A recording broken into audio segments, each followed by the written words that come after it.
sa part 2.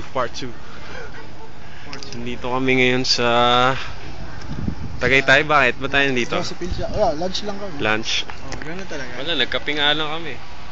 Yung nakita nyo kanina tumawag doon, si Melchor yun. Yung alalay driver namin. So nandito kami, so big time na naman kami. Ito yung mga friends namin nagla-lunch. One of these days to. So gusto magpakasal dito pare? Hindi ko din binalak magpakasal dito kasi sa Fernbrook na ako eh. Fernbrook? Fernbrook pa? Fernbrook pa. Stig to. Schedule ako din. Wala, chill na kami dito. Wala, just possible. Mainit kasi sa Victoria eh. Alam mo naman ang klima eh. Kaya bakit lang kami dito para magpalamig at kung mag-lunch lang. Gano'n lang, kasimple.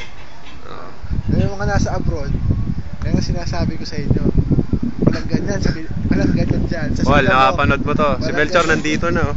Kaso di kayo magpapangabot eh. Yun lang. Ganun talaga. Di ba pagbalik mo rito, dadaling ka namin dito para ma-experience mo naman kung paano mabuhay na mayaman. Ganito kami. Elite kami. Oo naman. Talaga. Mabuhay ang tropa. Okay, bye-bye.